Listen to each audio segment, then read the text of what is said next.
Eccoci qui come ogni giovedì, pronti e puntuali per l'inizio di una nuova puntata di Zona Futsal. Il vostro test vi dà il benvenuto in una serata d'azzurra colorata, ma il calcio a 5 viene ovviamente prima di tutto. Allora siamo qua ancora una volta a raccontare quello che è il futsal regionale dalla A alla D, parlando di storia giovanile, parlando insomma di tutto quello che concerne con il pallone a rimbalzo controllato. Andiamo subito a presentare i due ospiti che abbiamo qui in studio. Partiamo da Enrico Donin, giocatore della Came Treviso. Ciao Enrico e benvenuto a Zona Futsal. Ciao a tutti, buonasera.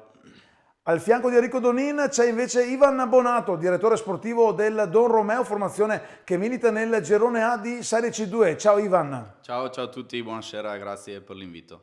Tra l'altro Ivan è arrivato qua con il pulmino del Don Romeo perché là dietro le quinte ci sono tanti tifosi della formazione vicentina. E da casa restiamo sempre nel girone A di Serie C2, abbiamo il portiere del Cuore Celtic Verona, Pietro Lucano. Ciao Pietro, benvenuto a Zona Futsal.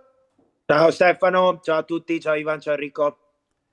E ti l'abbiamo già fatti prima dal dietro le quinte. Complimenti ovviamente a te, alla squadra veronese che la scorsa settimana si è laureata campione nel girone A di Serie C2, dunque ha staccato il meritatissimo pass per la prossima Serie C1. Allora io direi proprio di partire da questo grande evento. Pietro, una stagione sempre condotta in prima fila con grandissimi risultati, un po' se non sbaglio perché di numeri ne abbiamo tanti, poi ce ne racconterà qualcuno, anche il buon Nicola Cicchinato di C5 Time, una stagione priva di sconfitte, dunque insomma grande merito ai veronesi per questa promozione. Esattamente, hai detto benissimo Stefano, innanzitutto grazie per i complimenti, è stata una stagione per noi fino ad ora perfetta in campionato, abbiamo fatto solamente 3 passi falsi che sono stati però 3 pareggi, dunque manteniamo ancora l'imbattibilità. Sin dalla prima giornata ho visto che siamo stati primi, quindi veramente non posso far altro che complimentarmi anch'io con i miei compagni, con lo staff e con l'allenatore perché abbiamo fatto veramente una stagione fantastica e abbiamo perso 2 partite però in Coppa, fortunatamente siamo passati lo stesso e faremo le Final Four, però almeno in campionato cercheremo di mantenere l'imbattibilità anche l'ultima col Pressana e abbiamo finalmente festeggiato venerdì scorso. Venerdì prossimo, Ivan, l'ultima giornata di C2, ovviamente anche da parte vostra i complimenti per il Cuore Celtic, per quello che hanno fatto, poi andremo anche a parlare della vostra stagione. Cosa vuoi dire a Pietro e cosa insomma ti senti di dire per quello che hanno fatto e per quello che anche tu da avversario, fuori dal campo ovviamente nel ruolo dirigenziale, hai visto in questa corazzata Cuore Celtic Verona? A Pietro, a tutto il mondo Cuore Celtic non si può che rinnovare i complimenti per la vittoria del campionato perché penso che hanno fatto una stagione, si può dire, perfetta. Quindi a loro, a tutto lo staff tecnico, alla dirigenza, a chi lavora dietro le quinte, veramente penso che un campionato del genere è veramente ineguagliabile. Non posso che, ripeto, complimentarmi perché un percorso del genere probabilmente io da avversario non me lo sarei aspettato così perfetto, diciamo, a inizio stagione. Non me ne voglia Pietro, ma allo scontro diretto in casa del Trissino pensavo che il Trissino potesse riaprire il campionato e quindi dir la sua perché comunque era un campo difficile, però loro veramente, ho parlato anche con Tres dopo la partita, hanno messo in campo una prestazione direi perfetta e hanno un cinismo sotto porta, hanno dei giocatori veramente letali e quindi non si può che dar merito a questi ragazzi e a questa società che ha fatto un anno incredibile. Hai parlato della partita proprio col Trissino, ero anch'io lì presente in tribuna e lì abbiamo avuto la conferma insomma, che il Cuore Celtic era la formazione che meritava e che lo ha meritato sul campo di vincere il campionato. Un campionato diverso, quello di Enrico Donino, ovviamente giocatore della Came Treviso che milita in Serie A, però insomma il cuore è giallo-blu e quando vince una squadra veronese è sempre bello. Tu che hai iniziato proprio nel mondo della C2 veronese con la maglia del Pressana, complimenti perché comunque anche il Cuore Celtic, comunque nel mondo del calcio 5 veronese hai tanti amici, tanti conoscenti, quindi insomma è bello anche da parte tua che arrivino le parole al Cuore Celtic.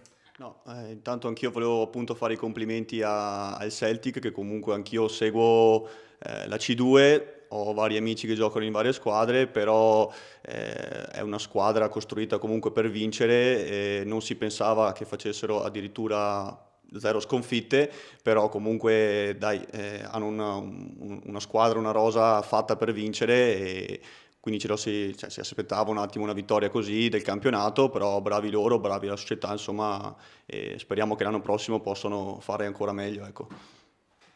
L'anno prossimo sarà Serie C1, Pietro. Intanto ricordo anche a chi ci sta seguendo da casa che possono interagire sul canale YouTube di Futsal Veneto TV nella pagina dedicata appunto alla zona futsal a questa quinta puntata. Domande che siano scottanti o no per i nostri ospiti. Pietro, torno un attimo da te. Perché sì, c'è da pensare alla C1, ma restiamo un attimo sul presente. C'è da finire il campionato, venerdì prossimo, domani c'è la penultima giornata, venerdì prossimo l'ultima giornata di regular season e poi c'è anche, lo si diceva prima, la Final Four di Coppa. Fuori onda vi avevo dato già per eliminati, faccio mea culpa, 11-12 aprile a Tombolo seguiremo con Andrea Di Giambattista e Michele Di Giambattista ovviamente che sono dietro le quinte anche in questa puntata di zona futsal, seguiremo le Final Four di Serie C2 e di Serie D.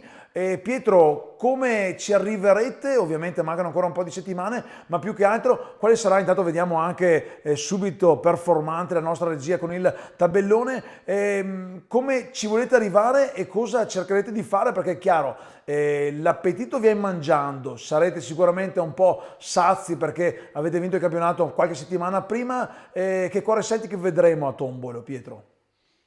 No, siamo carichissimi anche per le Final Four. Devo ammettere che i gironi in Coppa li abbiamo passati un po' fortunatamente, abbiamo vinto una partita su 3, ma combinazioni tra le altre gare siamo riusciti a passare come secondi. Poi però nella fase di eliminazione diretta abbiamo tirato fuori il nostro livello, prima contro l'Adriauto, campo difficilissimo, trasferta lunghissima di mercoledì sera, e lo scorso mercoledì col Trissino ci siamo guadagnati l'accesso alle Final Four e una volta che ci siamo ovviamente punteremo a fare il miglior risultato possibile. Abbiamo già cominciato a prepararle in settimana, fortunatamente domani riposiamo, quindi possiamo anche tranquillizzarci un po'. Abbiamo vissuto una settimana veramente infuocata tra lo scontro col Trissino e la partita Malo che ci ha portato a vincere il campionato. Adesso ricarichiamo le energie e ovviamente l'obiettivo è quello di arrivare al weekend dell'11 e 12 aprile al massimo con la rosa completa per provare a strappare un altro trofeo. Ivan, in le finali di Tombolo, oltre al Cuore Celtic del vostro girone ci sarà anche il Baita, possiamo dire un po' a sorpresa, Baita Saviabona che ha raggiunto questo traguardo proprio a spese vostre, in una partita insomma giocata alla pari, finita ai tempi supplementari. Allora a te chiedo un po' da portavoce di Don Romeo, quanto vi brucia non essere lì a Tombolo che lo siete stati, ti ho già visto da spettatore e non solo perché lo scorso anno non eravate spettatori ma eravate lì in campo, insomma l'atmosfera di Tombolo è sempre bella da vivere da protagonista. Allora, premesso che come hai detto te l'atmosfera di Tombolo è sempre magica e farebbe ovviamente piacere essere partecipi. La settimana scorsa abbiamo giocato contro il Baita, è una partita combattuta dall'inizio alla fine e, purtroppo non siamo riusciti a passare il turno. Rinnovo i complimenti al Baita perché comunque nell'arco della partita ha dimostrato secondo me un po' più di cattiveria e di voglia probabilmente di passare il turno. Noi possiamo fare un po' di rammarico perché il primo tempo probabilmente non siamo scesi in campo con la mentalità giusta, con la concentrazione giusta e nonostante poi nel secondo tempo siamo riusciti a raddrizzare la partita e magari se avessimo sfruttato un po' più qualche occasione sotto porta magari saremmo qui a parlare di un risultato diverso. Comunque dagli errori bisogna sempre imparare, crescere, tutto serve per appunto migliorarsi. Non posso che augurare le mie fortune diciamo al Baita, a chi si giocherà il Final Four, perché avendo avuto la fortuna di essere presenti l'anno scorso, ripeto, come abbiamo detto poc'anzi, è un'atmosfera veramente magica e viverle, chi le vive può capire cosa può trasmettere Tombolo, insomma. Chiaro che il buon Ivan non ve lo dice, ma ve lo dico io, quello che un po' gli erode è non avere la telecronaca del test. Ma allora per questo, visto che non sono andate le finali di Coppa, domani sera su Futsal Veneto TV andremo in live dalle 21:30, qualche minuto prima, per l'ultima sfida casalinga del Don Romeo, che al Pala San Marco di Sossano ospiterà il Castelfranco Veneto. Dunque insomma potete sintonizzarvi, anzi dovete sintonizzarvi per una festa che va a chiudere. Resto ancora lì con te, Ivan, una stagione che insomma non era sicuramente quello che speravate, soprattutto dopo quello che era stato lo scorso anno. Ricordiamo, lo scorso anno vi siete giocati il primo posto fino all'ultimo con un Arzignano che oggi, dopo ne parleremo, lotta per andare in B con il Montello, 4 scalini sotto la formazione trevigiana. Insomma, un po' di rammarico, però il pallone è rotondo, insomma bisogna star compatti e continuare a lavorare per il futuro. Allora non ti nascondo il rammarico, insomma, per la stagione che abbiamo vissuto quest'anno. Intanto scusami, ma guarda, già queste immagini fantastiche della sfida dell'anno scorso, scusa se ti ho interrotto, pubblico delle grandi occasioni per la sfida proprio con l'Arzignano. A te, Ivan. Allora l'anno scorso abbiamo vissuto una stagione, non possiamo dire perfetta, solo per la mancata promozione. Siamo partiti da neopromossi in sordina, costruendo una squadra per noi società, diciamo, con l'obiettivo di salvarsi, di mantenere la categoria. Poi l'appetito viene mangiando e siamo stati bravi con l'aiuto del mister Marcati, con lo staff tecnico, con i ragazzi che comunque si sono sempre impegnati, hanno sempre dato il massimo. E passo dopo passo siamo riusciti comunque a rimanere primi per buona parte del campionato, nonostante avessimo come avversario una corazzata come l'Arzignano, con giocatori ovviamente conosciuti di altre categorie. Eravamo anche riusciti ad imporci per 3-1, insomma, nello storico paratese, e quindi la stagione stava filando liscia. Poi ovviamente alla lunga un po' di inesperienza, un po' di acciacchi, quant'altro, l'Arzignano giustamente, meritatamente ha vinto il campionato. Quest'anno siamo ripartiti con l'entusiasmo a 1000, nonostante la finale playoff persa contro i giovani del Mestre Fenice, che anche lì a mio avviso ce la siamo giocata a viso aperto. Se ci fosse probabilmente girato a favore qualche episodio, l'epilogo potrebbe anche essere stato diverso, ma ripeto, va bene così. Stiamo facendo un percorso di crescita a 360 gradi, siamo una società giovane con molte idee, con molta ambizione. Non bisogna fare il passo più lungo della gamba, bisogna anche avere la pazienza e l'umiltà di crescere un po' alla volta. Ripeto, quest'estate abbiamo a mio avviso costruito una squadra, e lo dico tuttora nonostante la classifica non stia sorridendo e non stia rispettando gli obiettivi che ci eravamo prefissati, ma con delle qualità e delle potenzialità secondo me enormi. Abbiamo veramente dei giocatori che hanno anche giocato in categorie superiori. Avevamo iniziato con mister Struziero, che colgo l'occasione per salutare. Non siamo partiti benissimo, poi magari lo può confermare anche Pietro. Penso che 2 delle migliori partite che abbiamo fatto quest'anno sono state con la compagnia e con il Celtic, che però siamo usciti sconfitti entrambe le volte dal campo. Con il Celtic penso che se stavamo vincendo 3-4-0 nel primo tempo non ci sarebbe stato niente da dire, non me ne voglia il buon Pietro. No, me la ricordo perché... Eppure alla fine... Primo quarto d'ora mi girava la testa perché eravate ovunque. Poi noi abbiamo trovato 2 gol in rapida successione e ci siamo svegliati, però primo quarto d'ora ci avevate messo molto in difficoltà. E questo secondo me rispecchia un po' la stagione che abbiamo vissuto, ma ripeto, non dobbiamo piangerci addosso, anzi dobbiamo analizzare gli errori che abbiamo commesso, cercare di colmare il gap che c'è con le altre squadre, ripeto, crescere passo dopo passo senza aver magari la fretta di voler arrivare, perché è meglio costruire su basi solide per arrivare probabilmente magari al salto di categoria che non so, ci sarà. Io personalmente vivo di obiettivi, mi piacerebbe insomma vedere la Don Romeo Calcio 5 in C1, che non deve essere per forza l'anno prossimo o l'anno dopo, ma ripeto, dobbiamo costruire delle basi solide per quando sarà il momento arrivarci con una solidità che ci permetterà di vivere una categoria molto difficile secondo me per certe squadre, più alta anche della Serie B, e quindi arrivarci saldi e consci di quello che ci aspetta insomma, ecco. Mentre parlavi, intanto arrivano i saluti di Antonio Calati del Fuzzaltiene e di Mauro De Benedetti della Città di Malo. Questo conferma insomma quanto di buono avete fatto anche voi a Don Romeo. Restando a parlare di quello che è la Coppa, microfono allora ad Enrico Donini. Intanto, prima di farvi la domanda, comodi sul divanetto questa sera? Molto comodi. Ecco, secondo me il buon mister Luca Giampaolo, che salutiamo, del Vinum Italy Petrarca, sarà lì che dice: cavolo, io avevo una sedia che non era affatto bella. E allora cogliamo anche l'occasione per farle in bocca al lupo ai padovani per l'imminente Final Four di Coppa Italia di Serie A2. E proprio Coppa Italia era la Serie A2, il Petrarca in A2 Elite, tu eri in A2, l'hai giocata quando vestivi la maglia del Verona, avete perso la finale, anche lì eravate arrivati dopo un terzo posto in classifica. Insomma, cosa vorresti dire a Pietro, insomma, come vivere la vigilia di quella che è una competizione importante? Lasciamo stare la diversità delle categorie ovviamente, che è notevole, però insomma c'è sempre una Final Four da giocare. Che consigli ti senti di dire, Enrico?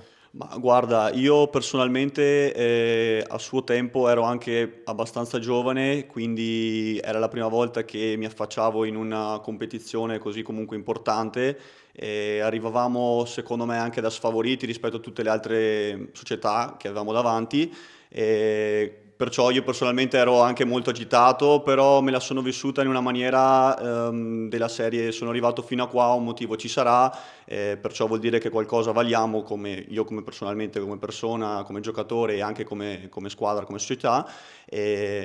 Perciò arrivi là, dai tutto fino alla fine, la prepari ovviamente con la squadra, col mister, quello che è.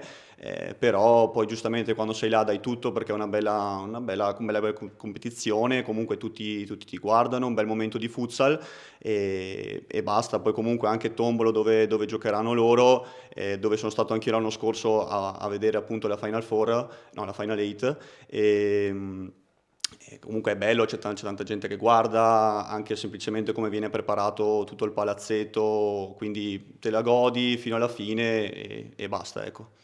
Intanto dal dietro le quinte è arrivato un pollicione alto del buon Michele Di Giambattista, l'abbiamo visto, e mentre Enrico parlava abbiamo visto anche qualche gol della tua stagione in Serie A con la maglia della Came Treviso, che sia rossa o azzurra la maglia, insomma fa sempre un gran bel effetto segnare in Serie A, non è cosa di tutti i giorni per Enrico, che è la sua seconda apparizione in Serie A, prima c'era stata quella con il Mantova.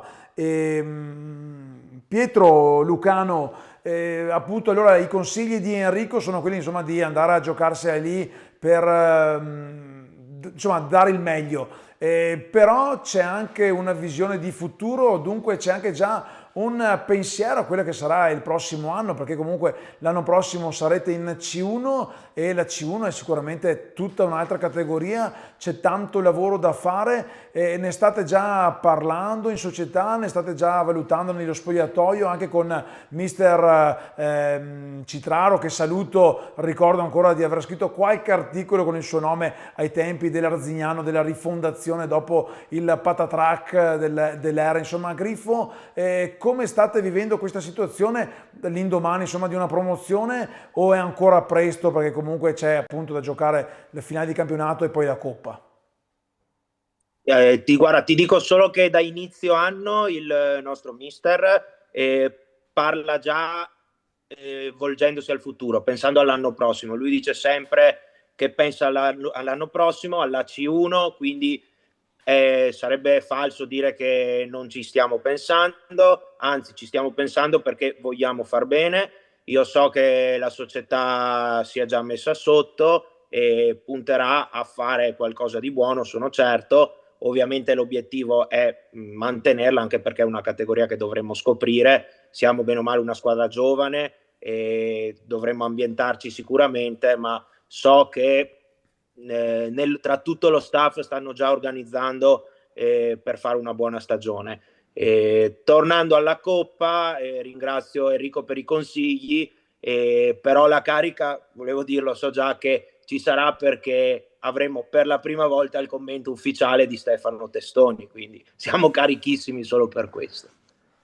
Beh, non so poi se ti piaccio così come sono, ma il buon Carlo Gonella, che saluto, bella testa sbarbato, almeno lui si è accorto. Michele invece non si era proprio accorto che avevo fatto trucco e parrucco. Qui intanto guardiamo le immagini serie, l'immagine della festa del Cuore Celtic Verona. Saremo io e te a Maria Santissima, anche voi altri, anche voi siete caduti in questo dilemma a così e per sempre, no, a parte gli scherzi. La maglia della promozione è sempre un qualcosa di importante per una città, quella veronese, che nelle ultime stagioni insomma ha regalato grandi emozioni, tante promozioni. Chissà, magari un domani ancora giovane e vedremo anche il buon Donia ancora lì a vestire la maglia giallo-blu, una delle tante maglie giallo-blu. Ma dai, Prima ma la volentieri, bianco-verde, non sarebbe una brutta cosa. Comunque tra adesso il Celtic che sale, c'è già il Verona calcio a 5, Olimpia Verona in A2, comunque il Verona si può dire che c'è del futsal, ecco, a Verona, perciò sarebbe bello, dai, tornare un domani, chissà. Intanto mi limito a stare ancora in Serie A per qualche anno, poi si vedrà. Assolutamente, perché insomma, di che anno sei, Enrico? 98. 98, sì, un boccia, cioè ne hai ancora tante stagioni davanti da giocare, anche perché sicuramente il buon Alessandro Zanetti, che salutiamo, con il super mister Silvio Roccia saranno lì attenti a soppesare ogni tua parola questa sera, quindi sta attento, che dopo, quando devi tornare là in quelli Treviso, insomma, potrebbero tirarti le orecchie. Torniamo un attimo alla vostra stagione, Ivan, una stagione, appunto, abbiamo detto, insomma, partita un po' in sordina e via dicendo, però c'è anche volontà di guardare al futuro, e allora apriamo un attimo una parentesi su quello che è, diciamo, la base del calcio a 5, la base su cui bisogna lavorare. Settore giovanile non è semplice, perché ci vogliono le strutture, ci vogliono le persone competenti, perché purtroppo, come succede in tanti sport, insomma, basta lì mettere una figura, però bisogna avere una figura competente. Poi il giorno d'oggi è sicuramente importante. Scopriremo anche poi con Enrico qual è stata la sua avventura nel mondo giovanile calcio a 5 e i suoi esordi, come sta lavorando a Don Romeo per cercare di creare appeal in una zona che comunque vive, l'abbiamo visto con l'immagine di un palazzetto pieno, vive il calcio a 5 lì in prima fila. Hai detto bene, Stefano. Beh, lo so che ho detto bene, lo so. Non è semplice portare avanti un progetto del genere, però grazie un po' al nostro mister Giorgio Marcati, insomma, che ha fatto da tramite, e che saluto anche lui, ci ha fatto conoscere due persone, che è Giuseppe Mori, che abbiamo messo responsabile del settore giovanile, e Fabio Borasco come direttore sportivo. Due persone comunque che hanno un passato nel mondo del calcio a 5 a livello giovanile, e ci siamo interrogati spesso in società tra il direttivo, insomma, a maggior ragione per avere il bisogno di trovare dei giovani per far giocare in prima squadra, e ogni anno dover comunque impazzire d'estate per trovare dei ragazzi volenterosi, che non è semplice, che possono, insomma, sposare il nostro progetto. Per dar futuro a Don Romeo Calcio a 5 servirà sicuramente il settore giovanile. Abbiamo appunto stiamo provando ad iniziare questo nuovo progetto, pieni di aspettative, mi auguro, insomma, anche che positive, che riusciamo insomma, a fare qualche squadra.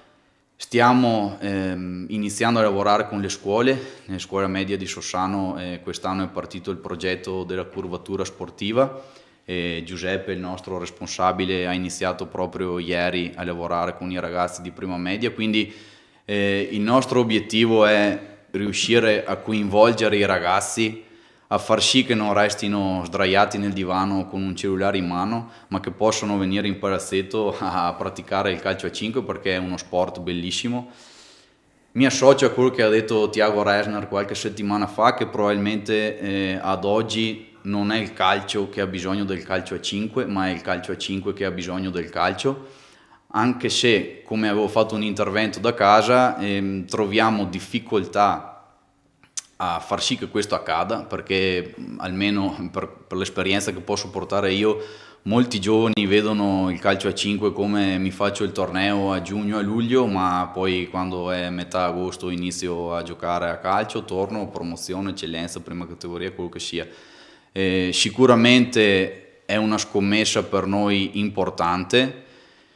Come ho detto prima, il percorso non deve avere risultati immediati, ma cerchiamo di lavorare costantemente, perché comunque le prime volte che ci siamo incontrati era, se non erro, fine novembre, primi dicembre, quindi arriviamo adesso che è marzo, che sono già 3, 4, 5 mesi che comunque ci parliamo, ci confrontiamo, cerchiamo di capire quali possono essere le metodologie corrette per far sì che i ragazzi siano attirati da questo magnifico sport che da quando l'ho scoperto insomma mi ha stregato. Il calcio non lo seguo praticamente più e niente, insomma mi auguro di riuscire a fare, che ne so, un under 15, un under 17, tutte e due, pulcini, esordienti, quello che sarà, insomma ben venga. Abbiamo avuto anche le disponibilità insomma dei comuni limitrofi per darci anche degli spazi, perché anche questo è un argomento molto difficile da trattare, perché i palazzetti sono sempre meno, le richieste sono sempre maggiori e riuscire ad organizzare tutto perfettamente con i tempi giusti non è semplice, insomma. Quindi mi auguro che la buona fede e l'ottima, diciamo, l'ottimo passato recente dei nostri collaboratori possa far sì che questo, insomma, che questo cerchio si chiuda e riusciamo a partire con entusiasmo.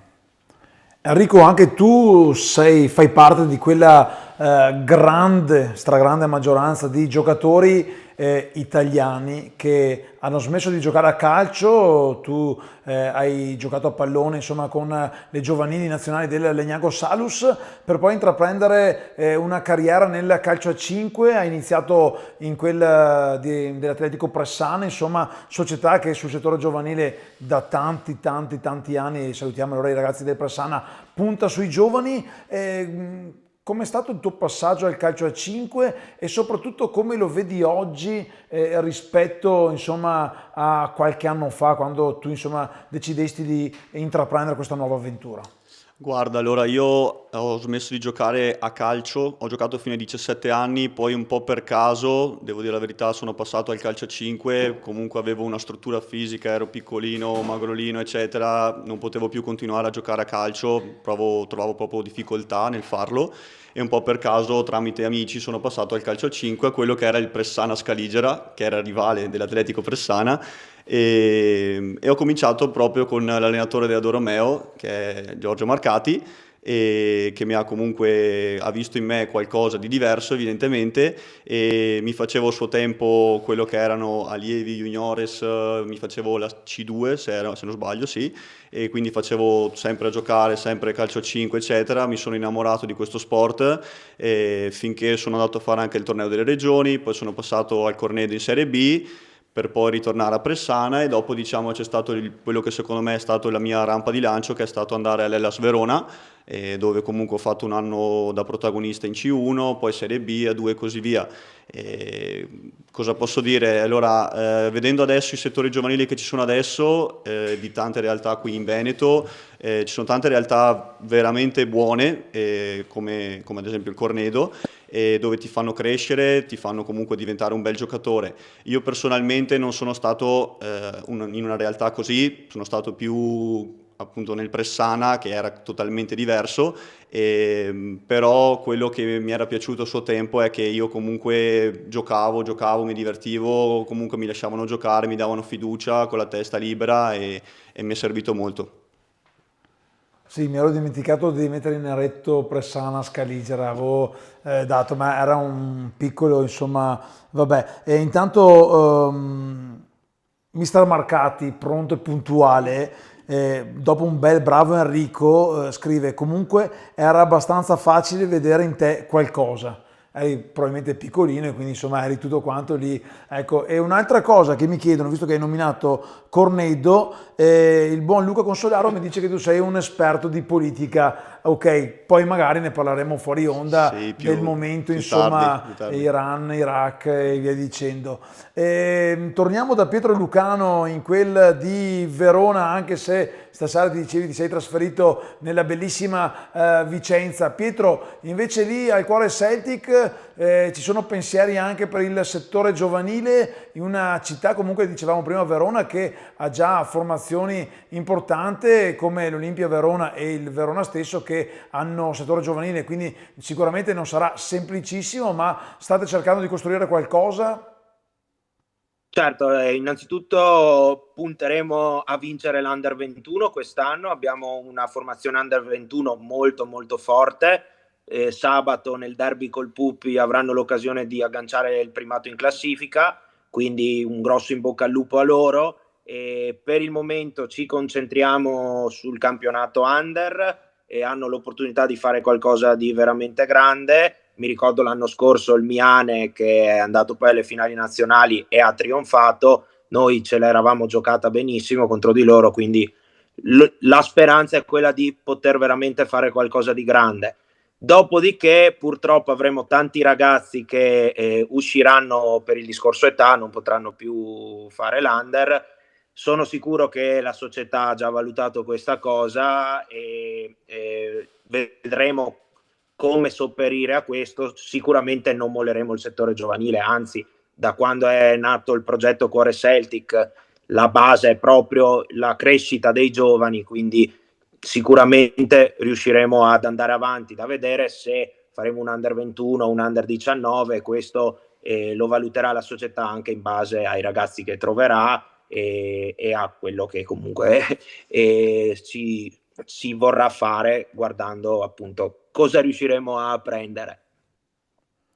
Parlando ancora di settore giovanile, Enrico, comunque Came Treviso, che nelle ultime stagioni stai lavorando bene, non ti è mai venuta la voglia, oppure magari qualcosa hai fatto, di collaborare? Ci sono tanti giocatori di Serie A che magari iniziano proprio dai giovani ad allenare magari in un futuro, oppure il tuo focus in questo momento è, come sarebbe giusto che sia, insomma, il campo e far sì che la Came possa salvarsi?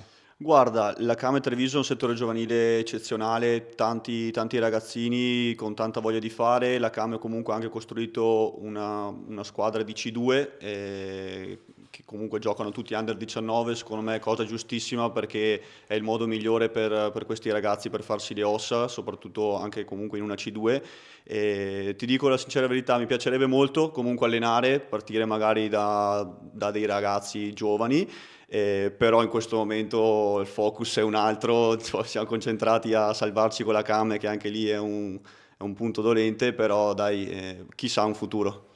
Dopo ne parleremo ovviamente, perché andremo ad analizzare quella che è la massima serie del calcio 5 italiano, ma adesso, se la regia è pronta, io direi di andare ad ascoltare la prima clip del buon Nicola Cecchinato, che ci parla del girone A di Serie C2. Allora buona vita Nicola e via con la clip. Benvenuti all'appuntamento con Zona Futsal, siamo arrivati alla quinta puntata. Stasera con C5 Time punteremo i riflettori sulla Serie C2 Girone A, con il penultimo atto, la 25esima giornata. E mentre i piani alti della classifica hanno già emesso i loro verdetti definitivi, il fondo della graduatoria brucia di una tensione agonistica senza precedenti. Restano solo 120 minuti per decidere chi dovrà abbandonare il palcoscenico della Serie C2 per scendere nel baratro della Serie D. Prima di tuffarci nella lotta salvezza è doveroso l'inchino alla regina. Il Cuore Celtic Verona di mister Diego Carlo Citraro osserva il turno di riposo con il pass per la Serie C1 2026-2027 già in tasca. Una cavalcata leggendaria, 63 punti, 20 vittorie, 0 sconfitte e una differenza reti di più 157, numeri che restano scolpiti nella storia del club. Giochi fatti anche per il secondo posto. Il Futsal Trissino di mister Omar Barilani, forte di un vantaggio siderale di 13 punti sulla terza, vola direttamente al triangolare finale playoff senza passare per il primo turno. Il Compagnamalo di mister Marco Boschetto chiude il podio con la certezza della medaglia di bronzo. Con la promozione ai playoff già blindati, tutti i riflettori sono puntati sulla zona retrocessione. 3 squadre in un fazzoletto di 3 punti. Ricordiamo che la 13ª classificata retrocede direttamente, quest'anno non ci saranno i play-out. Team Valpolicella contro Calcio 2000 all'andata terminò 4-2 per i vicentini, l'arbitro del match sarà Stefano Marconi di Verona. Questa non è una partita, è il match, una vera finale anticipata. Il team Valpolicella di mister Simone Andreis ha l'obbligo di vincere per agganciare i rivali. Di contro, il Calcio 2000 di mister Giuseppe Achiampong sa che con un successo o un pareggio metterebbe una seria ipoteca sulla permanenza in categoria. Mentre il Futsal Giorgione Squadra affronterà il Compagnia Malo all'andata, terminò 9-0 per i vicentini. L'arbitro dell'incontro sarà Nicolò Costantin di Castelfranco Veneto. Impresa titanica per i ragazzi di mister Robson Angelo Marani. Il Futsal Giorgione Squadra B deve cercare punti contro la corazzata Compagnia Malo. L'orgoglio dei gialloneri è un ostacolo durissimo. Gli altri incontri di giornata: Futsal Trissino sfida il Futsal Tiene, mentre l'Atletico Pressana C5 sfida il Futsal Città di Malo. Il Carmen Vision Longare sfida il Baita Saviabona e il Don Romeo sfida la Virtus Castelfranco. Si riparte dal 4-4 dell'andata. Il Don Romeo di mister Marcati cerca punti per consolidare l'8ª piazza e chiudere tra le prime 6 di una stagione da incorniciare con 78 reti all'attivo e 71 subite. Ed è tutto per questo appuntamento. Un caloroso saluto a tutti gli appassionati da Nicola Cecchinato e da tutto lo straordinario staff di C5 Time. Alla prossima puntata e come sempre buona vita a tutti.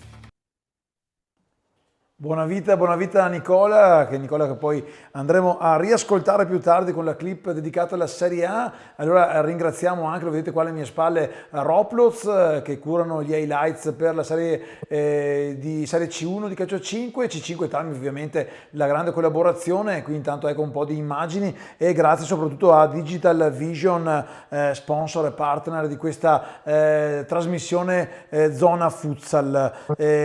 Luca Consolaro aggiunge, tra l'altro, parlando sempre di storia giovanile, la parola chiave è pazienza. Solo con la pazienza si costruisce in qualunque categoria. Sì, ce ne vuole tanta e chissà che insomma tante società possano copiare gli esempi virtuosi che fortunatamente abbiamo in Veneto. Visto che prima lo hai menzionato, torno ancora un attimo da Enrico Donin, hai vinto il torneo delle regioni, tra qualche settimana partirà il Veneto, e allora visto che tu l'hai vinto, visto che tu l'hai giocato, manda un saluto, manda un incoraggiamento ai tanti ragazzi di Under 19, 17, 15 e al femminile che andranno in terra laziale per difendere i colori granata con il Leone di San Marco in evidenza. Guarda, l'ho vinto ancora nel 2016 e mi ricordo che eravamo in Valle d'Aosta, partito per questa esperienza totalmente che non mi rendevo ancora conto di cosa andavo a fare, e sapevo che magari eravamo una grande squadra perché avevamo tutti grandi giocatori a suo tempo, però ecco, appena arrivi là capisci un attimo che tipo di competizione è, la bellezza di quell'evento lì, tutte le regioni riunite, comunque tutti i vari giocatori più forti di ogni regione e tu sei uno tra quelli, vai là, dai il massimo senza risparmiarti, ti godi al 100% questa esperienza, e chissà che magari appunto anche il Veneto, comunque che è sempre stata una regione che è sempre contraddistinta tra tutte le altre per il torneo delle regioni, chissà che magari anche quest'anno magari non vinca di nuovo e ritorniamo a essere in alto nel tetto d'Italia. Anche perché se il Veneto tornerà in alto sul tetto, sul trono d'Italia, ci sarà sicuramente una pizzata omaggio offerta dal responsabile del Calcio 5 Veneto, Michele Di Giambattista. Ha avuto anche il benestare del buon Beppi Ruzza. Insomma, ci auguriamo che i ragazzi veneti possano tornare ad alzare quell'ambita coppa, una coppa che in tante stagioni ne hanno alzate davvero tante. Sono passati tanti ragazzi ed è bello vedere tanti ragazzi che hanno vestito la maglia del torneo delle regioni come te, Enrico, e oggi sono lì che giocano invece nel massimo palcoscenico del calcio a 5. Qui intanto un bel bravo ad Andrea Di Giambattista che ha messo il video, uno degli ultimi raduni di preparazione. Qui intanto il Vate, Osvaldo Bonora, il buon Luca Cesari, insomma un grande gruppo anche dietro le quinte. Qui Walter Moro, allenatore, insomma, che conoscete bene anche voi, ospiti qui stasera. Eccoli qua i ragazzi con la maglia granata, tante convocazioni, tanti bei giocatori, ne abbiamo visti anche lo scorso anno alle finali di tombolo proprio Under 15, Under 17, possiamo dire che ci sono gran giocatori nelle varie realtà del Veneto, tra cui anche la Came Treviso che era presente lo scorso anno, sarà presente sicuramente nelle finali anche di quest'anno. Tornerei anche a parlare un attimo con Pietro Lucano mentre scorrono le immagini sui ragazzi del torneo delle regioni. Il buon Cecchinato di C5 Time parlava ovviamente, lo dicono i numeri, in C2 il primo e il secondo posto sono ad appannaggio ovviamente vostro e del Futsal Trissino. Allora Pietro, chiedo subito a te, visto che li avete affrontati ben 3 volte quest'anno i ragazzi del Trissino, quante chance, quante ambizioni possono avere i ragazzi di un altro veronese che ha dimostrato di saper fare, mister Omar Barilani, quali sono le possibilità per magari affrontarlo anche il prossimo anno in C1? Guarda, io sono certo che ai playoff potranno dire la loro, come abbiamo detto tantissime volte in spogliatoio. C'è da fare i complimenti al Futsal Trissino perché hanno disputato una stagione fantastica. E se guardiamo i loro risultati quest'anno, loro hanno perso solo ed esclusivamente con noi, sia in campionato sia in coppa. Per il resto non hanno fatto passi falsi, hanno fatto 2 pareggi come noi, quindi bisogna veramente fare i complimenti. Ci hanno fatto sudare una promozione fino all'ultimo e sono certo che ai playoff riusciranno a dire la loro. L'ultima partita in coppa è stata una vera sfida, ho visto una squadra nettamente cresciuta rispetto alla sfida di ritorno in campionato. Se preparano i playoff come ci hanno affrontato in Coppa, soprattutto nel secondo tempo, io sono certo e speranzoso che loro riusciranno a festeggiare come noi, anche perché ho visto le trasferte dell'AC1 e avere una trasferta vicina come Trissino sarebbe anche comodo. Sì, sotto i baffi ride anche Ivan perché secondo me sta pensando chissà chi va fuori dalle balle anche a Lori, ma detta così giustamente in dialetto veneto.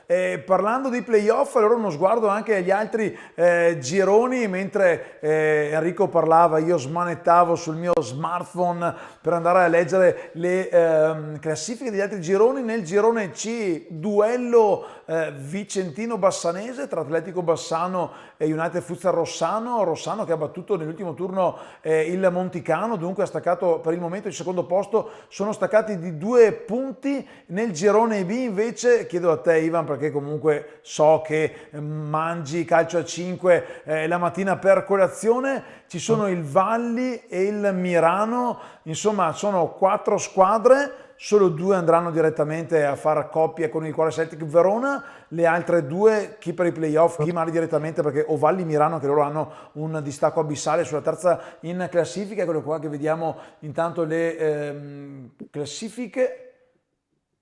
Sì, del 2021-2022, ma comunque va bene lo stesso, perché infatti ho detto ma Monte Futsal, no, il Monte Futsal non c'è. Vabbè dai, cartellino giallo per il signor regista. Come li vedi tu, visto che comunque li avete trovati anche voi da avversari, i ragazzi del Trissino nella lotta ai playoff? Sarà veramente un triangolare, chiunque siano le avversarie, davvero tosto. È tosto Stefano, sarà un triangolare tosto e il Trissino mi unisco ai complimenti che ha fatto Pietro perché veramente hanno dimostrato anche loro in questo campionato di essere una squadra solida e ben costruita. Non me ne vogliono i compagni, ma insomma anche avere in rosa un ragazzo come Tres che è fuori categoria penso che questo sia di grande aiuto. Poi hanno il Bomber insomma che ogni palla che tocca le butta in gol, il fratello in porta ti dico all'andata con noi ha veramente parato molto, quindi è una bella squadra, ne cito 3 insomma anche se non cito gli altri, ma penso che sia una squadra pronta e che possa dire la sua. Degli altri gironi noi abbiamo affrontato il Chioggia, il Valli insomma in Coppa, abbiamo vinto là da loro, ma ti dico è stata una partita non sudata di più, è una squadra anche la sua veramente ben costruita, il campionato che stanno facendo lo dimostra. Nell'altro girone il Bassano anche loro li abbiamo affrontati in Coppa e ti dico penso una insieme alla partita dell'andata con Celtic e compagnia, una delle partite più belle che abbiamo fatto quest'anno, che ci ha permesso insomma di passare il turno da primi, ma anche il Bassano ormai penso che da qualche anno comunque ha delle belle squadre, insomma. Ti dico, sarà da vedere alla fine tra Mirano e Valli chi andrà ai playoff, chi andrà diciamo in C1 diretto. Il girone comunque C sono in 3 che se la giocano, quindi giochi aperti fino alla fine. Sicuramente se ad oggi mi chiedessi chi va in C1 nel triangolare non saprei, a prescindere da chi possa andare a fare il triangolare o meno farei fatica a sbilanciarmi, perché ripeto sono quelle 4-5 squadre che probabilmente, anzi senza probabilmente, hanno qualcosa in più rispetto alle altre, ecco. Tanto mentre parlavi con la grafica siamo andati proprio a vedere la classifica del girone B di C2 con il vantaggio abissale di Mirano e Valli. Tra l'altro abbiamo visto anche qualche settimana fa delle immagini con delle foto, sembrava di rivedere un po' quello che avevate vissuto voi lo scorso anno proprio con l'Arzignano, pubblico delle grandi occasioni, erano più di 700 persone a vedere una partita di C2. Enrico, calcio 5 lo hai vissuto dalla A alla Z praticamente tu, cambiando tante categorie. Quanto dà la carica a un giocatore avere una tribuna strapiena? Ricordo anche di averti commentato più volte ai tempi del Mantova, e anche a Mantova c'era tanto calore. Lasciami salutare il buon Cristiano Rondelli, che oltre a fare l'allenatore, il direttore sportivo, il direttore generale, quello che trova gli sponsor, faceva anche lo speaker, ogni tanto prendeva in mano il microfono con fare diciamo da ultras. Quanto è importante insomma avere la spinta del pubblico che ti dà la mano, il sesto uomo in campo. Guarda, ti dico, è impossibile o comunque è difficile approcciare una partita male se hai un pubblico, un tifo che è tutto dalla tua parte, e il sesto uomo in campo, come hai detto tu. Hai citato Cristiano Rondelli, quando giocavo io eravamo ancora in un altro palazzetto dove sì, c'era tanta gente, però era molto più piccolo rispetto a dove quello che sono adesso, che hanno costruito qualcosa di incredibile perché hanno una tifoseria veramente molto affollata, fanno molta confusione, bandiere, tutto. Siamo andati là a giocare con la Kame quest'anno e c'era veramente tanta confusione, infatti loro erano anche trasportati da questa loro tifoseria. E anche noi per fortuna lì a Treviso quest'anno ci sono dei ragazzi, la Torsida bianco-blu, che vengono a vedere le partite, e ti dico la verità, l'anno scorso la Kame non aveva molto tifo. Erano tanti appassionati che venivano a vedere le partite, e dopo, appena sono arrivati questi ragazzi, è cambiato totalmente il discorso. Infatti anche quest'anno noi in casa diamo parecchio filo da torcere, proprio per questa spinta in più che ci dà il tifo. Sì, il buon presidente Zanetti ha lavorato bene dietro le quinte per far sì che insomma la Kame c'è sempre stato pubblico, forse da avversario hanno sempre cercato qualcosa in più, e quest'anno insomma anche a livello di pubblico con i giovani della Torsida sono riusciti a fare quel passetto in più che sicuramente farà bene per quella che è la società di Serie A, e speriamo assieme al Vignumite di Petrarca il prossimo anno possa restare ancora in Serie A. Ovviamente ci sarà il buon Silvio, che avrà appena terminato l'allenamento di più piccolini, che starà toccando ferro e non solo. Allora io direi di cominciare a pensare anche a quella che è la massima serie, allora di andare ad ascoltare il buon Nicola Cecchinato di C5 Time con la clip sulla Serie A di calcio a 5, Serie A che in questi giorni sta giocando le Final 8 di Coppa. Ovviamente la Kame non c'è perché Enrico è qui con noi. Mancano esattamente 240 minuti di gioco effettivo al termine della regular season e la classifica della massima serie brucia di passione. Con la griglia playoff ancora in evoluzione e una lotta a salvezza che non concede tregua, ogni pallone scotta come non mai. In vetta domina il Covey Meta Catania Bricociti con 51 punti, trascinato da un attacco atomico. Sono loro la squadra con più reti segnate del campionato, con ben 102 centri all'attivo. Seguono a ruota la Fel di Eboli con 48 punti e il L84 Torino con 46 punti, che si conferma la squadra con meno reti subite, avendo blindato la propria porta con soli 52 gol al passivo. Appena sotto il podio il Napoli Futsal con 44 punti e la Roma 1927 con 40 punti sembrano ormai aver ipotecato un posto al sole nei play-off. Mentre lo Sporting Sala Consilina con 37 punti e le Cociti Genzano con 32 punti devono guardarsi le spalle dall'assalto della Sandro Abate con 29 punti, che attualmente occupa l'ultimo slot disponibile per la post-season. A quota 25 punti troviamo la nostra Came Treviso, la compagine guidata dal sapiente Mister Silvio Roccia. Si trova in una posizione delicata ma ancora apertissima a ogni scenario. I trevigiani occupano l'11ª posizione, quella che oggi significherebbe l'inferno dei play-out, ma il distacco dalla zona salvezza diretta e dal sogno play-off è minimo. Il condottiero in campo è senza dubbio il bomber Enrico Donin, il classe 98, autore di 8 reti pesantissime. Incarna lo spirito di sacrificio richiesto da Roccia, tecnica, grinta e quel vizio del gol fondamentale, per trascinare i compagni fuori dalle sabbie mobili.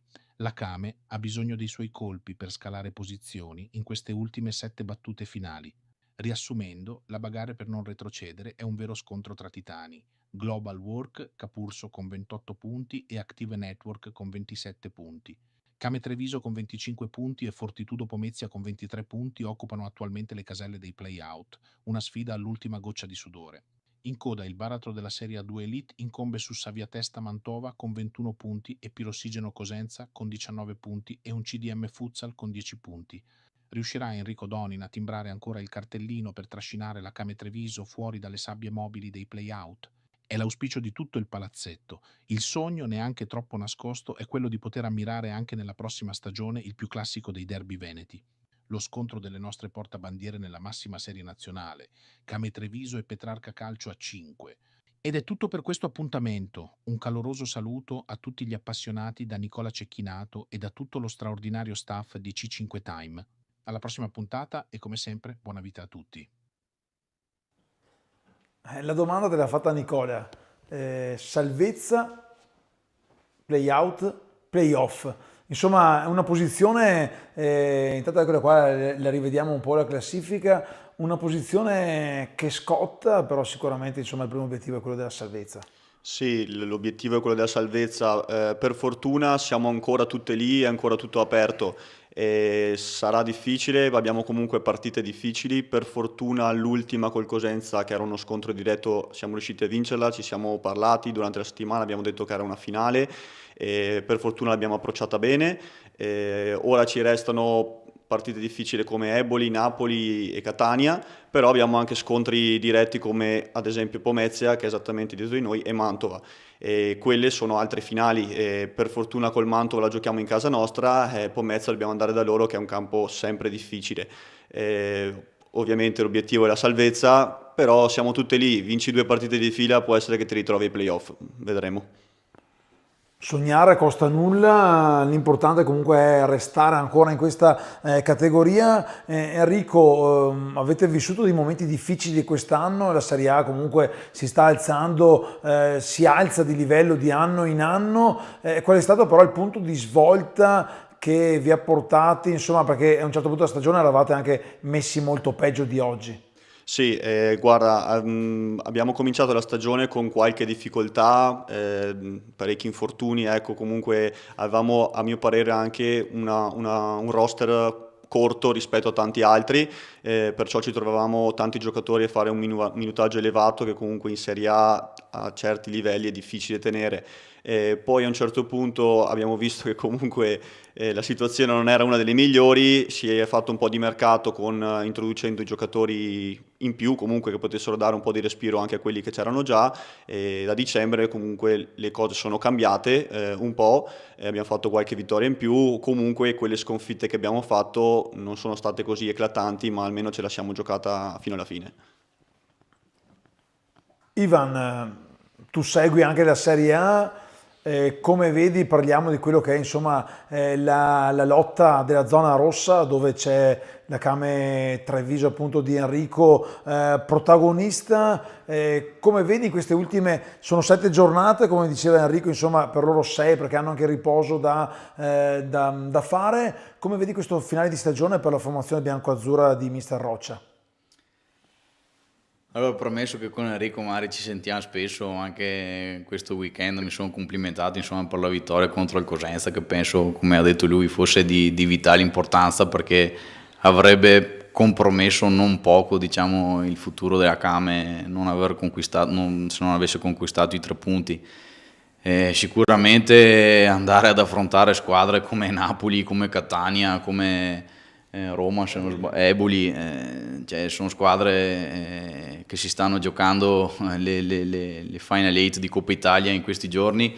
Non deve essere semplice, ti devi scontrare comunque con campioni del calibro di Borruto, insomma ce ne sono da vendere. Mi viene da pensare insomma che è giusto confidare nel lavoro quotidiano di un mister navigato come Roccia. E comunque con Enrico gli dico spesso che a livello individuale sono una squadra importante, perché insomma Giappa Vieira, comunque Enrico stesso, Luisinho, io me lo ricordo quando era a Eboli, insomma era un giocatore veramente incredibile, Sutton, Azzoni, c'è gente che comunque naviga in Serie A da molti anni, anche Pietrangelo stesso sinceramente secondo me è un ottimo portiere per la categoria, quindi mi auguro insomma per l'amicizia che mi lega con Enrico che possano salvarsi quanto prima e che possano raggiungere gli obiettivi insomma che si sono prefissati. Pietro, torno da te, intanto ringrazio anche ovviamente Digital Vision, il nostro sponsor. Pietro Lucano, numero 1 portiere del Cuore Celtic Verona, l'assist me l'ha appena fatto il buon Ivan, abbonato del Don Romeo, ha parlato di Pietrangelo, portiere della Came. Visto che tu sei portiere, hai un portiere di calcio a 5 a cui ti ispiri, a cui ti sei ispirato, a cui insomma hai cercato di sottrarre qualcosa nella tua carriera? Allora, guarda, io gioco a calcio a 5 dal lontano 2015. Prima ho solcato per pochi anni campi di calcio a 11. Da quando ho iniziato a giocare a futsal, ricordo i primi portieri che guardavo in Serie A. Io ero innamorato di Espindola, che giocava nel vecchio Orange Futsal, uno squadrone veramente fortissimo. E quindi il primo portiere a cui mi sono ispirato è stato lui. Dei più recenti a me piace tantissimo Ducci, e poi ovviamente non si può non citare il Vate Mammarella, lui è numero 1 indiscusso se si parla degli italiani.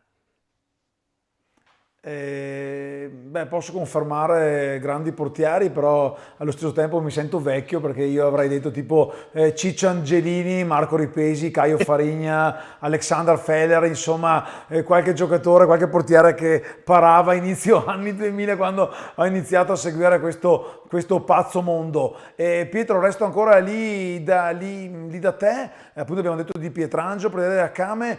Tu come sei messo con la Serie A di calcio a 5? La segui ovviamente, cosa ti fa pensare insomma a una classifica difficile per la Came, ma ce la possono fare a salvarsi?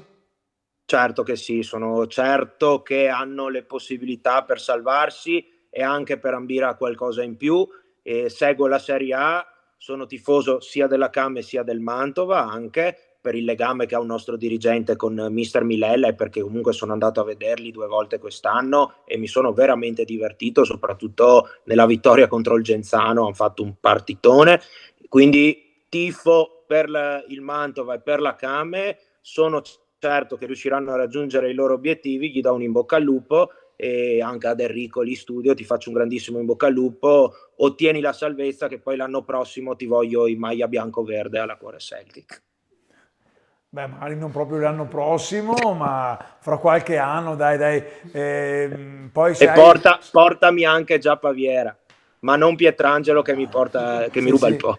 No, uno a caso, bravino il Giappa, me lo ricordo agli esordi con la maglia del Giuriato Vicenza, che insomma la porta la vedeva molto bene, e tra l'altro è cresciuto tantissimo, ma sorride ogni tanto oppure sempre zitto, quindi non è rimasto fenomeno e è rimasto anche dello stesso carattere. Tra l'altro prima vedevo delle immagini di un altro giocatore abbastanza importante per il calcio a 5 nazionale, se non sbaglio di nome Marco Ercolessi, no? cioè un giocatore lì, una cosa tranquilla, a parte le battute, insomma, con uno che ha scritto pagine, record importanti.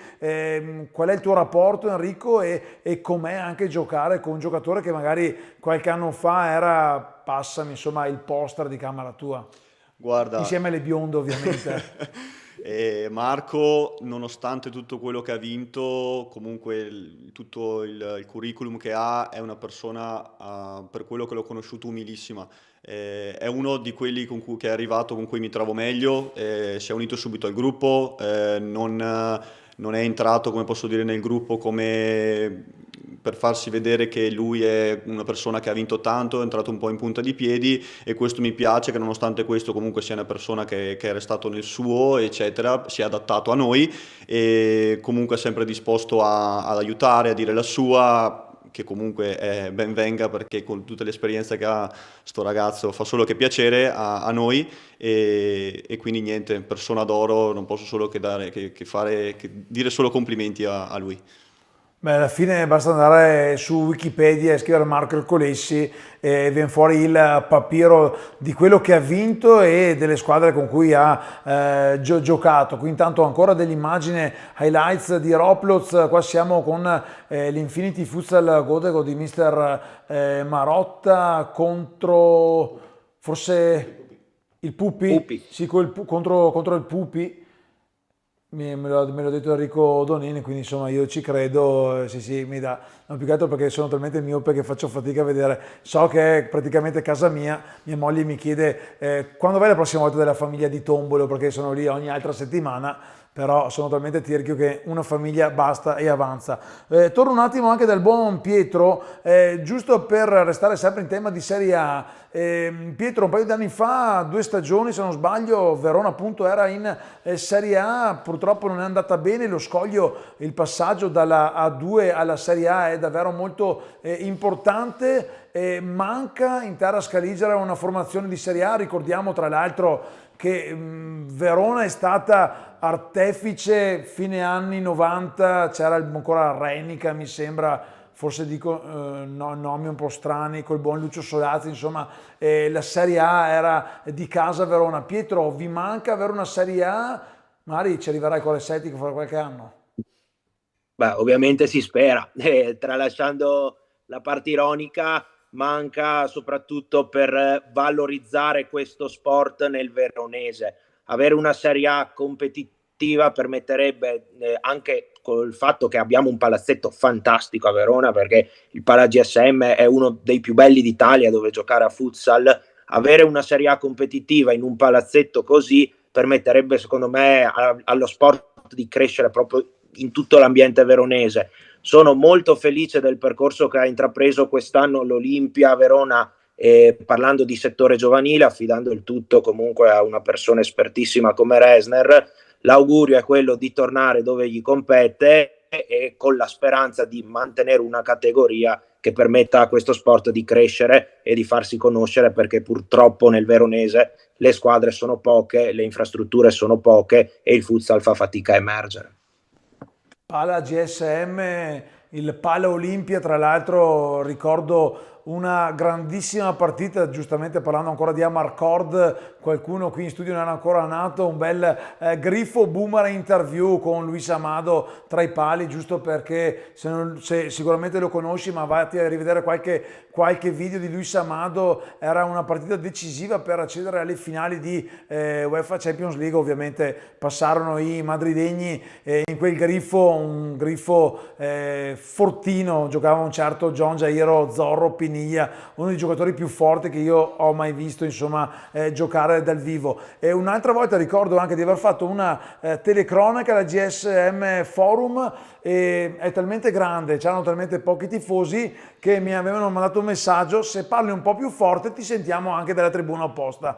Però insomma quello è il palazzetto, arrivare a riempire il palazzetto. Allora una provocazione che vi lancio partendo da Ivan Bonato, una provocazione che vi lancio. Ieri sera leggevo oggi un post su Facebook, perché da boomer io uso Facebook, faccio fatica ancora con Instagram, se non sbaglio un Pesaro Bologna Serie 2 di basket d'accordo, sport magari di un'altra categoria, strapieno, partite infrasettimanale, 5-6 mila persone. Cosa deve fare il calcio a 5 per arrivare a riempire un palazzetto come la GSM Forum? Difficile, però prima o dopo bisognerà arrivare a una cosa del genere. Cosa deve fare il calcio a 5? Io sono rimasto stupito, purtroppo in negativo, l'anno scorso quando ha giocato la nazionale a San Bonifacio. E avevamo contattato Michele per riuscire ad avere dei biglietti, perché io, da appassionato barra ammaliato di calcio a 5, dico sicuramente ci sarà il pienone, non ci sarà un posto libero, e quindi, avendo la possibilità di fermare dei posti a Michele, l'avevamo contattato. Siamo arrivati in palazzetto e non dico che fosse vuoto, ma insomma mi sarei aspettato un po' più di seguito. Sicuramente ad oggi è uno sport, diciamo, che non ha il riscontro che merita, anche comunque grazie a persone come voi che quotidianamente dedicano del tempo per far sì che il mondo del futsal cresca. Vedi insomma questa trasmissione, che è un ottimo palcoscenico per le società che possono venire e comunque parlare di sé, a crescere, e comunque tutto aiuta per muovere il movimento. Nei giovani, ti dico personalmente, trovo delle difficoltà, perché quando si parla di calcio a 5, come ho detto anche prima, loro lo vedono come uno sport minore, di secondo piano. Però non bisogna abbattersi, e sicuramente bisogna continuare a lavorare e a trovare sempre qualcosa di nuovo per far sì che cresca tutto il movimento. Grazie ad Enrico nel 2023 ho avuto la fortuna di assistere alle finali di Champions in Spagna, e ti dico che là è un altro mondo. Cioè, anche domenica sera ho guardato la finale di Coppa di Spagna, e vedere un palazzetto con 6-7 mila persone dentro, e là lo vivono in maniera totalmente diversa. E io faccio sempre il paragone che, come vivono il calcio a 5 in Spagna, in Italia viviamo il calcio. Perché quando sono stato a Maiorca 3 anni fa, a vedere comunque bambini nel passeggino con la maglietta del Palma, a vedere signori anziani in carrozzina con la maglietta del Palma, a sentire un palazzetto di 4-5 mila persone che canta Si se puede. Loro lo vivono totalmente in maniera diversa, sono immersi in questo. Vedere comunque la corriera del Gimbe del buon Gabriel Motta, che conoscete, con i tifosi fuori che accolgono il pullman che sta partendo per la trasferta con fumogeni o quant'altro. Cioè, qua è veramente una cosa impensabile ad oggi. Sicuramente bisognerà lavorare, gli alibi non aiutano a crescere. Mi viene da rivolgere la domanda un po' a chi lavora dietro le quinte, se ha in mente un qualcosa nel futuro, insomma, per poter far sì che questo accada, insomma, ecco. Parlavi di futsal spagnolo, anche io ho avuto la fortuna di andarci, e quando ho visto la maglia del Poso Murcia ho detto questa deve essere mia. C'era la fetta di Amonde Serrano, e allora l'ho portata a casa, perché il Poso insomma sono molto afferrati nel preparare questi prodotti. No dai, a parte le battute, vado un attimo ancora da Pietro. Secondo te quale può essere la ricetta, Pietro, sempre che ci sia la ricetta, sempre che ci siano gli ingredienti giusti per far sì che questo sport, sì, a parte noi grandi appassionati, possa anche raccogliere una platea maggiore come meriterebbe, visto lo spettacolo che ogni fine settimana possiamo vivere nei palazzetti di tutta Italia? Ma guarda, io parto da una provocazione grande per poi dare quella che secondo me è una conclusione. Io da quando gioco a calcio a 5 mi chiedo il perché non sia sport olimpico. Ho sempre considerato le Olimpiadi come quella competizione che, diciamo, eleva gli sport che comunemente sono meno visti. Secondo me, se ci fosse il calcio a 5 come sport olimpico, darebbe una grossa visibilità e tanta gente inizierebbe ad appassionarsi di più. Dopodiché è ovvio che, partendo dalla provocazione grande, nel piccolo servirebbe che questo sport venisse più pubblicizzato, innanzitutto più partite mostrate in televisione e più eventi relativi proprio a questo sport, magari un aiuto dalle squadre di calcio a 11 come è stato fatto con il calcio femminile ad esempio. E io credo che da quando le squadre ad esempio Juventus, Inter, Roma si siano buttate nel calcio femminile, lo stesso calcio femminile ha avuto una grossa evoluzione, sto parlando di calcio a 11. Se si facesse una cosa così anche nel calcio a 5, ciò per me aiuterebbe molto lo sport a evolversi. Partendo così, secondo me si potrebbe fare qualcosa, lo sport è bello, le partite sono coinvolgenti, quindi bisogna crederci e sperare che qualcosa cambi. Beh, mi collego al fatto dello sport olimpico e io posso aggiungere che in effetti il calcio a 5 avrebbe molto più visibilità e avrebbe anche molto più senso, ma quello poi però alla fine io quando andrò a candidarmi come presidente del CIO magari qualcosa potrò far cambiare.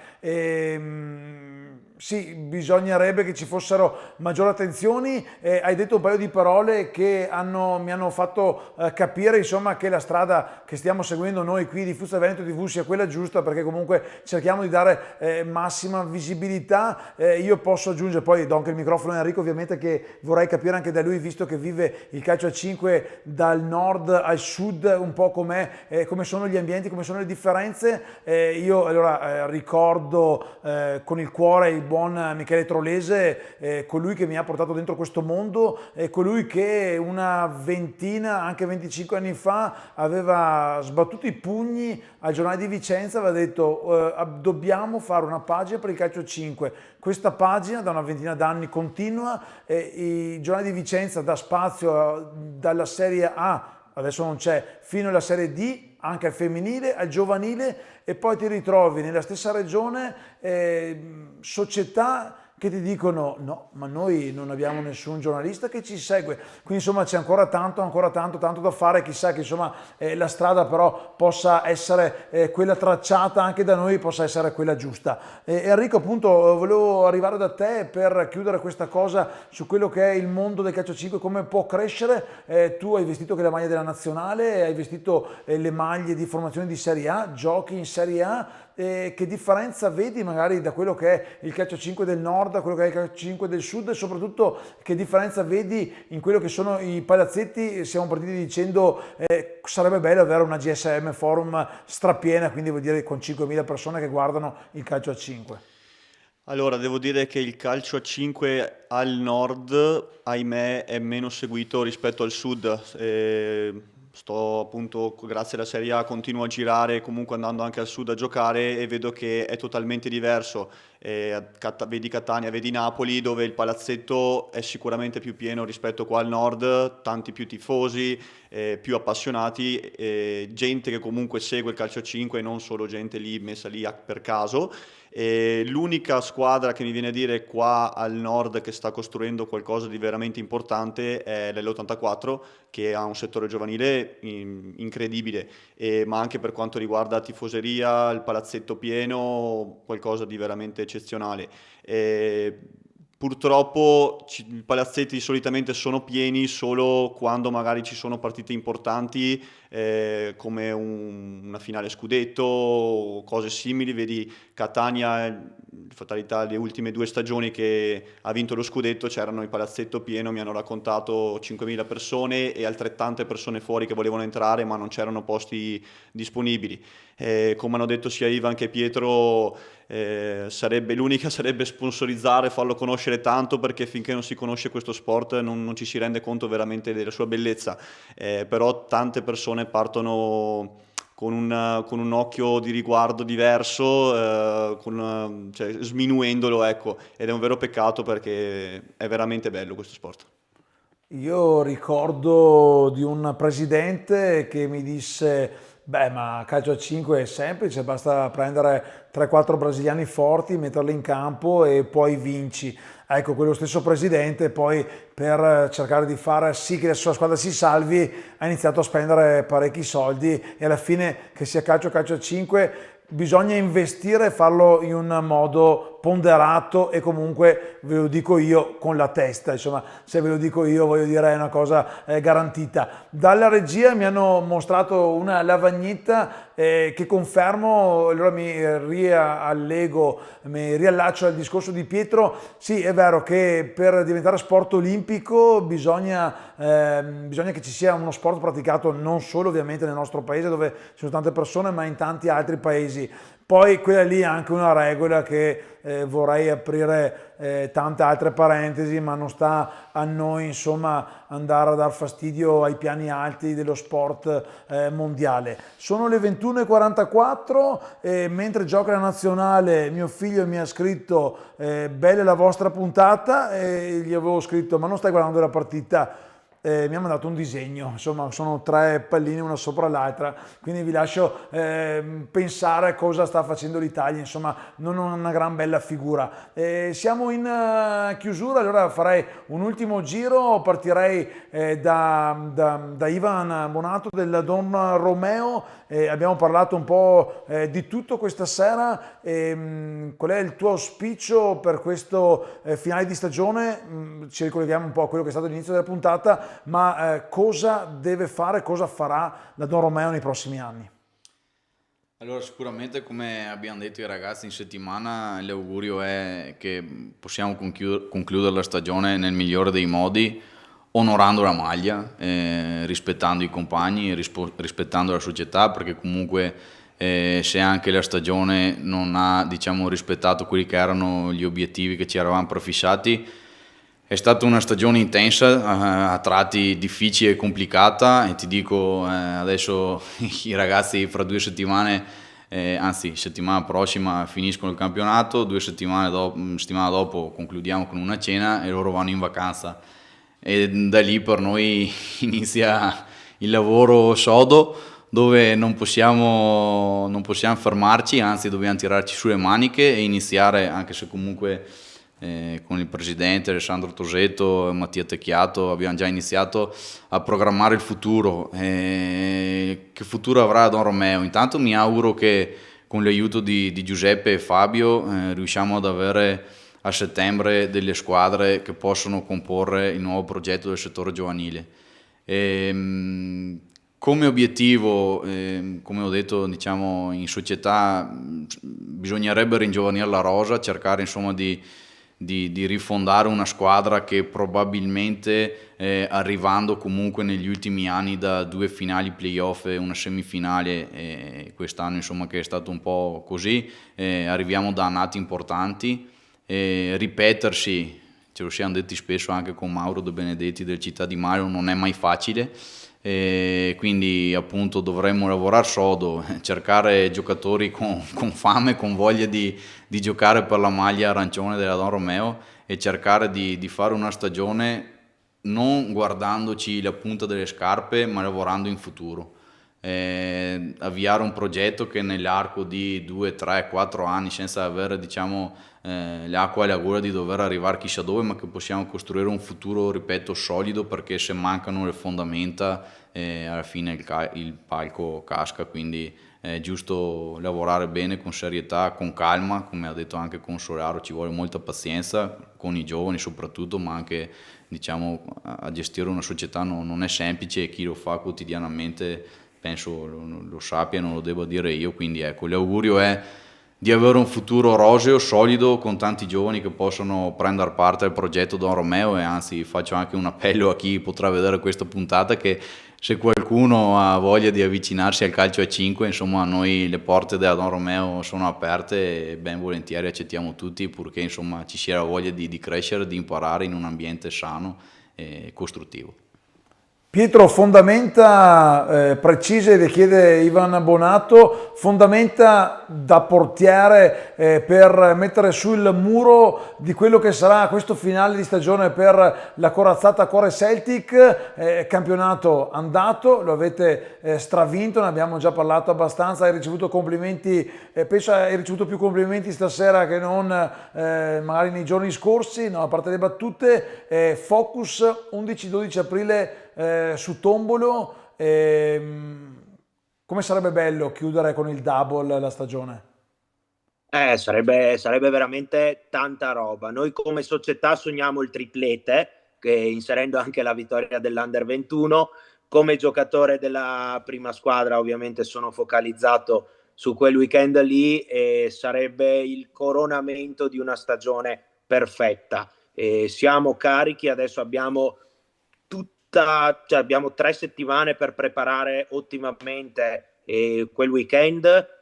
Affronteremo una squadra che non conosciamo per niente, non conosciamo nessun giocatore, non ci sono immagini in giro, abbiamo provato a cercare, quindi proprio dovremo ricorrere alle nostre forze, ai nostri punti di forza che abbiamo sviluppato in tutto l'anno, prendere in mano sin da subito il pallino del gioco e fare il nostro gioco che ci ha portato a trionfare in campionato. Un altro weekend, un weekend in più per chiudere veramente una stagione perfetta. 11 aprile, 21:30 alla Belbotea Arena di Tombolo, il Cuore Celtic Verona affronterà il Montecano, in bocca al lupo, saranno 2 giorni davvero importanti e andiamo a chiudere, insomma, lo abbiamo tenuto per la seconda parte, diciamo quello che è la sua Serie A. Enrico Donin della Came Treviso, abbiamo detto insomma che l'augurio tuo, nostro, di chi ci sta guardando è che la Came possa restare in Serie A, però c'è anche un altro augurio, perché se nella tua carriera hai vestito la maglia azzurra, la speranza da parte nostra è che tu possa tornare a vestirla ancora da protagonista. Quanto è stato bello giocare per l'Italia e quanto stai lavorando per far sì insomma che il CT possa ancora, e ti tieni in considerazione, però insomma 12 bisogna chiamarne, insomma 14 per il futuro, insomma cosa stai facendo per tornare a vestire quella maglia?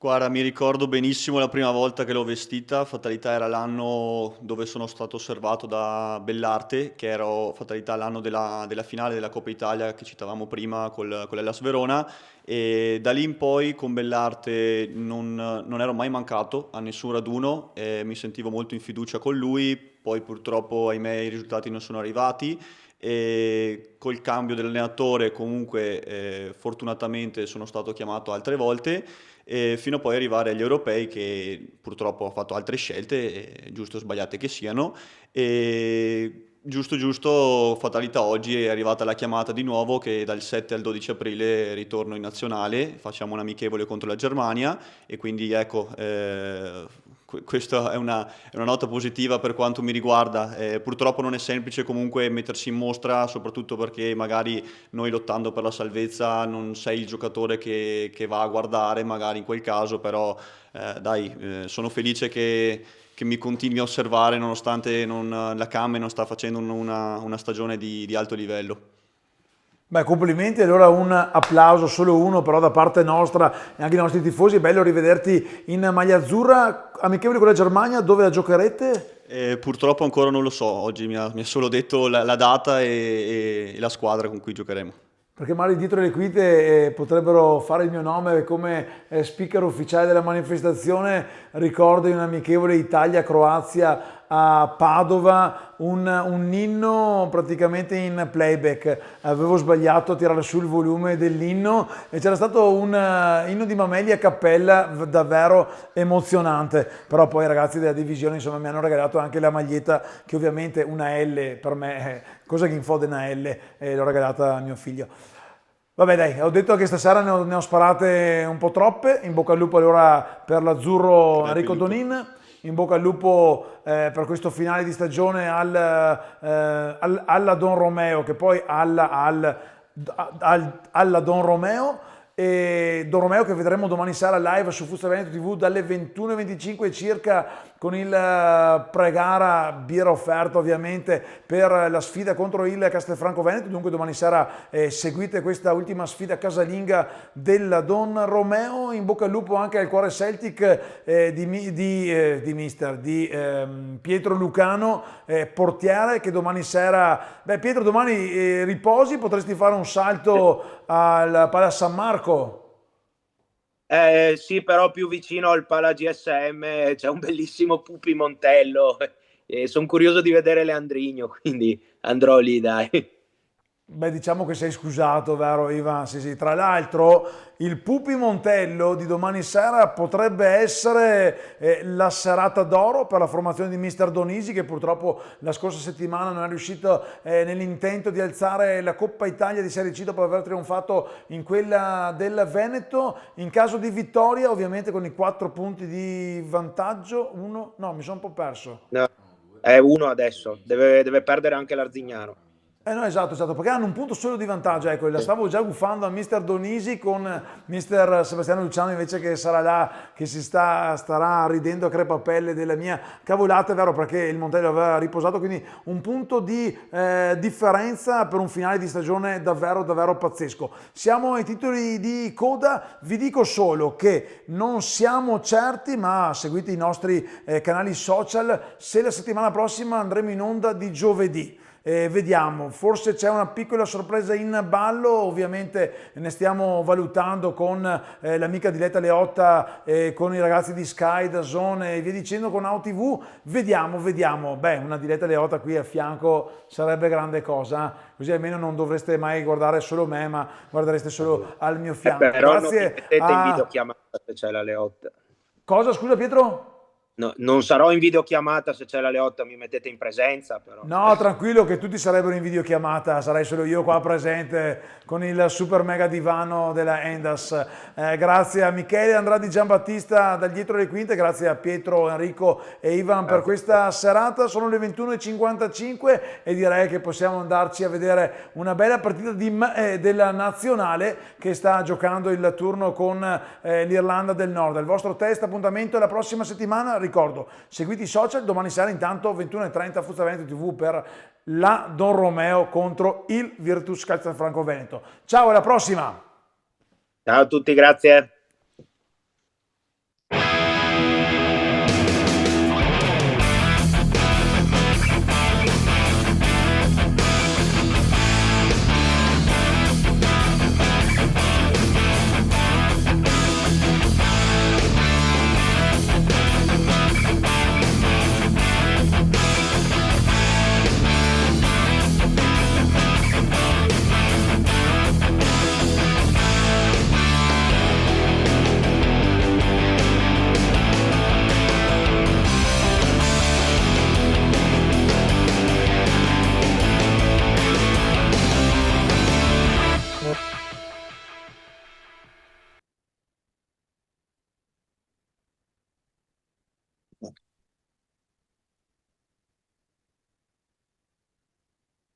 Ciao ragazzi, buona serata.